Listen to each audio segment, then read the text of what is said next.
Over the weekend, an event happened that shook the realm of content creators. A line was crossed, a taboo that has been known since the dawn of the internet. The simp magnet, known as SSSniperwolf, doxed a content creator named Jacksfilms. She physically went to his house in the middle of the night and live-streamed it. I have never seen a stronger collective calling for someone to be removed from all social media as I have with this event. If you're unaware of what caused all this, I'm going to go into a brief overview before I tangent into the related topic of this video. The masturbatory aid known as SSSniperwolf is what some people would wrongfully call a content creator. She got her start playing games on Twitch and YouTube, but that's a lie. As her divorced husband revealed in a lawsuit, he would play the games, write out a script for her to say, and then she would be put on video pretending to be playing. That's why I'm calling her things like a simp magnet or masturbatory aid. It's because that is quite literally all that she is. Nothing more than eye candy. There's nothing else to her.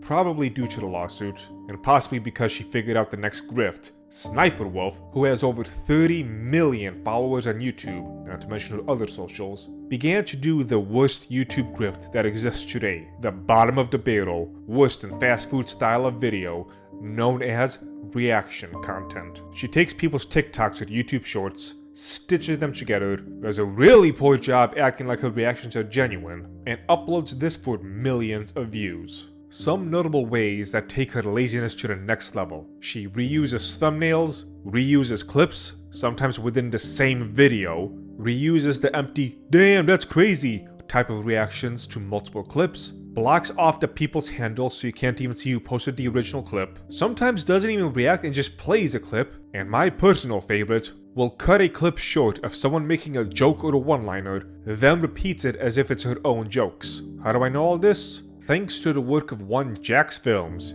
You see, Mr. Jack, as I'll refer to him because I don't know his actual name, is a content creator, a real one.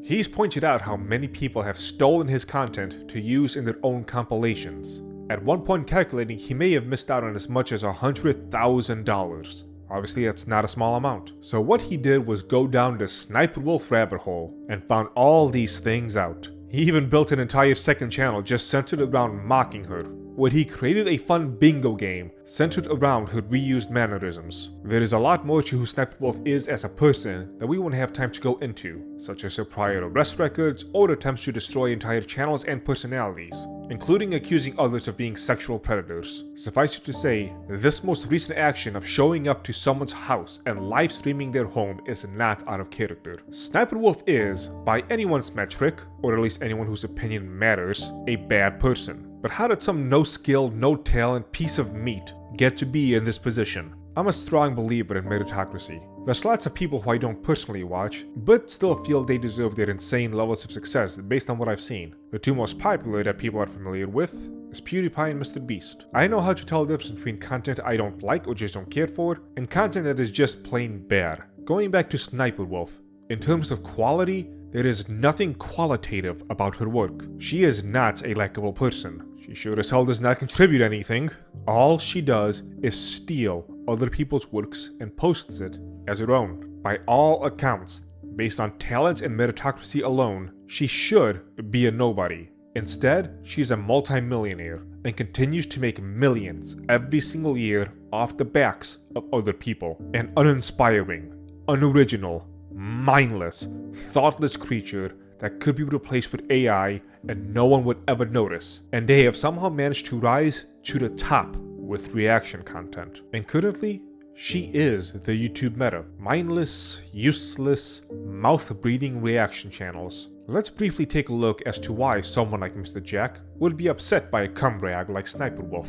He comes up with an idea for the sketch. He writes the idea down, fine-tunes it for a better flow. He decides on the camera angles, or how he's going to set up multiple cameras. He does the editing afterwards, choosing the best angles for the jokes. All the miscellaneous works, such as the thumbnail, proper tags, proper sharing and marketing for the video, all of that gets done. Such work does not get completed in a day, even for a brief 2-minute sketch. All that work for reaction channels to come, show the video themselves on the channel, take away the monetization, and take away the algorithm numbers for future audiences. Suddenly, a 2-minute sketch that could have taken a couple of days to properly create, get all the props and lighting down, whatever else, is taken away by someone else who watches it for 2 minutes and reaps all the benefits. It's internet feudalism. The peasants toil away in the fields, as the fat and lazy kings and members of the aristocracy reap the benefits of their hard work and labor. What's even better, they fucking mock you for it. Such systems should be abhorrent to most, and there have been a few larger channels to call out this predatory behavior. But the overall reaction I've seen from the aforementioned peasants is, if you work hard enough, maybe the kings and nobles will throw us some good scraps,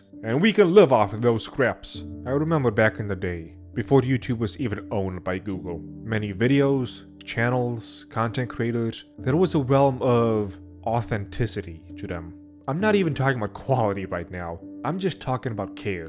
They made a product for the sake of the product. And we're not using algorithms and marketing to appeal to the lowest common denominator of people to get the most ad revenue. Many channels will rise by their own merits. With some natural exceptions, meritocracy was strong on the YouTube sphere. This began to go away in 2015 and continues to get worse to this day. There's multiple reasons for this, one of which we'll only touch upon here is the introduction of Donald Trump in politics and Google deciding they need to morally guide the populace, directly curating our search results and making sure approved sources are seen by people. And those petty content creators that the site was built upon would be shoved down to the bottom. YouTube used to be a way to get away from the mainstream garbage. The other is recommendations in the trending tab that appeared in 2015. There's what the trending tab says it is and what it actually is. What it actually is for a way for YouTube to push down people's throats what it wants them to see. There is nothing natural about it. The algorithm isn't actually based on what's most viewed. There's a reason why you repeatedly see the same faces over and over and over again on it. But many content creators who bust out million view videos on the regular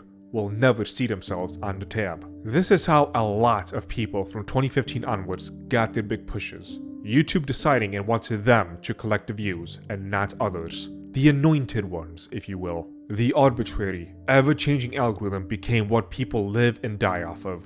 So if people wanted to survive, they had to appeal to the algorithm. More clicks is better, so clickbait and appealing to the lowest common denominator of people became the best way to grow on YouTube. The funny thing about a lot of these modern day reaction channels is, they didn't used to be reaction channels. They used to actually do things like play games, but something more profitable came before them, simply reacting to other people's content. There's many videos out there that have gone into the downfall of YouTube, the adpocalypses that have happened, constantly changing monetization policies, so I don't want to weigh this video down with all of the technicalities and specifics, but I personally recommend people go down this rabbit hole when they have the time. So let's just get to the meat of it all. With the way the system is currently designed, the laziest, most unoriginal, least talented, most generic white bread store brand individuals will rise to the top, while anyone who wishes to produce good quality content that's going to take time, with scripts, proper editing, thought, they will not be able to survive, especially in the modern era, where the algorithm seems to grow to be increasingly against them. This will create, in fact has already created but will accelerate, an increasing downward spiral of people trying to do the least amount of work possible to appeal to the algorithm overlords and make more money. God knows I can see the financial appeal. Why spend time working hard on a video about the potential ramifications on the psyche of mankind due to unprecedented AI, or a video on the importance of stories, both in our personal growth and the societies that are built upon them, when I can just vomit out a video making fun of something pop culture related and get well over 20 times the views? Why make a heavily edited 7-part series on Dragon Ball when all 7 parts and the put together collective video can't even match that generic "let's make fun of current thing" video that only took a day to slap together? There is no financial incentive to put in hard work for a big project, and all the financial incentive to just vomit out whatever you can as quickly as possible. On a related side note, to further emphasize these YouTube problems I'm talking about, what have we witnessed recently once Twitter started letting people monetize with their ads? How many people decided to churn out nothing but clickbait posts? Hey, this person killed a small kitten. Are they in the right to do so? Type of questions. And all the other stuff of people just trying to do nothing more than make as much money as possible off the platform. If I haven't made enough enemies so far, to a lesser but still highly relevant extent, this also applies to many live streamers. Hanging out with your buddies, talking about current year sucks, Star Wars sucks, latest Marvel sucks, Disney sucks. Latest games suck. They put woke in something and it sucks. That's not content creation. Both of these groups, the reaction channels and the let's talk about how current things sucks live streamers, are the modern art equivalents of taping a banana to a wall or pissing in a tin can and calling it art.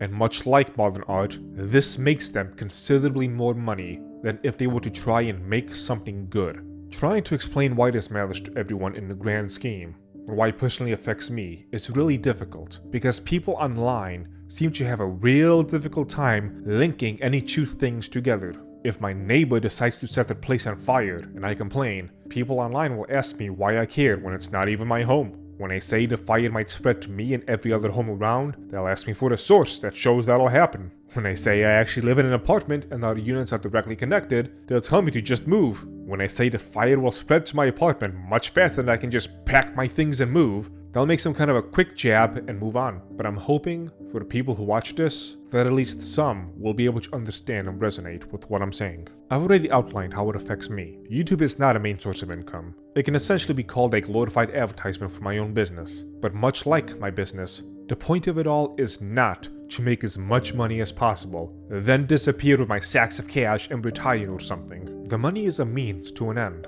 not the end itself. No, I hold a value in the quality of the work that I do, or should I say did do, but we'll get into that later. When making the previously mentioned Dragon Ball series, when I got to part 2, I realized there was no way to remain monetized and keep my artistic vision. So I had to make a choice, and I made it. I went for artistic vision, and I kept up with that, and 6 of the 7 parts are demonetized. When I made my video on Gurren Lagann, I wasn't trying to speak to the lowest common denominator of people, but speaking from a place of the heart, and trying to share a moment with people I will never see and probably never meet. Words of personal encouragement I actually meant, and still mean. Even when I go for clickbait titles and thumbnails, the works themselves are not just, here is popular opinion you all agree with. Also, here's a 2-minute ad of a product I don't actually care about and I just want their money. But works I structure with an important meaning. That's why when I made a video on why modern stories suck and why they need to be good, I didn't just spend 25 minutes circle jerking why everything is bad. That's why I tied in teachings from greater people than I, such as Jordan Peterson and Carl Jung, to further illustrate the points I was making on something that I hold as important. I can sacrifice ad revenue for artistic vision if my videos are given a fair chance and I can just rely on direct support from fans. But if my videos are not given a fair chance, then what's the point of any of it? This will be a good time to remind people I'm using myself as an example, but this applies throughout all of YouTube. To those who don't know my story, my channel was rising until I made a video criticizing the movie Cuties. It got age restricted, and almost overnight, my daily views dropped by over 90%. Since then, I've experienced constant shenanigans, including one of my recent vids starting to take off, then for some reason dropping to 0 impressions. To those who don't know what that means, almost instantaneously, because I was watching it by the hour, almost instantaneously, my video went from gaining more and more views to no one on the platform even seeing my video, whether it's recommended or suggested videos. And the way the algorithm works, the quicker people see a video when it releases, the more it will be boosted. So if something happens to kill my video like that, well, it kills it in the algorithm. Like I said earlier, I'm a strong proponent in meritocracy, but there is nothing meritocratic about the algorithm systems. On the grander scale, how many well-made, quality videos will just go to a corner of YouTube to die? How many talented, driven creators will never have a chance to actually grow because the algorithm decided that the lowest common denominator of people will not flock to it or it covers a topic they don't like? How much trash will just be churned out for quick clicks? How much clickbait will people have to sift through to find something worthy of watching? How many immoral, talentless hacks like SSSniperwolf will become influencers? I've seen way too many people gawk at this term, influencers, because they think these people aren't influencing anything. Listen to me very carefully. These YouTube, Instagram, TikTok people, they hold more influence and sway over the entire culture than we have even begun to comprehend. Join me real quick as I go down a rabbit hole. Several big name streamers, such as Osmongold, Kai, Dream, Nicolol, and dozens of others, all work under a single talent agency called Night. Knight has several people who are well connected all over the social media industries. One of their heads of operations also works for a company called Influential, self-described as the unrivaled leader in influencer marketing. On their homepage, they tell you straight out, we influence culture just as much as we influence rate of investment. They give us an example of one of their advertising campaigns for McDonald's. They paid a few influencers to make some videos of McDonald's and paired it with the hashtag McDonald's hacks. They would all pretend to hold a burger and eat it, and the next burger from their newest menu promotion would pop in. Then they told other people to use the hashtag and do the same. Surely people won't be so stupid as to provide free advertising for a company that cares nothing for them, for a product that's slowly poisoning the population, just because an influencer told them to, will they? Almost 2 million different videos and around 7.8 billion views a month. The top tier and even mid-tier social media stars have more influence, more pull, and more sway than any movie or music star has had in the past. Although nowadays you can't really separate the two now, can you? I remember in the early 2000s, I used to make fun of all the people who would say such idiotic things like the internet doesn't matter. Today, the internet is the single most important piece of human technology on the planet, bar none. And somehow, in some fucking way that is completely lost to me, the very people who seem to have grown up with the internet and made fun of those very same old people are now saying the internet doesn't matter. What's worse is, I don't think there's more than a handful of people who actually care.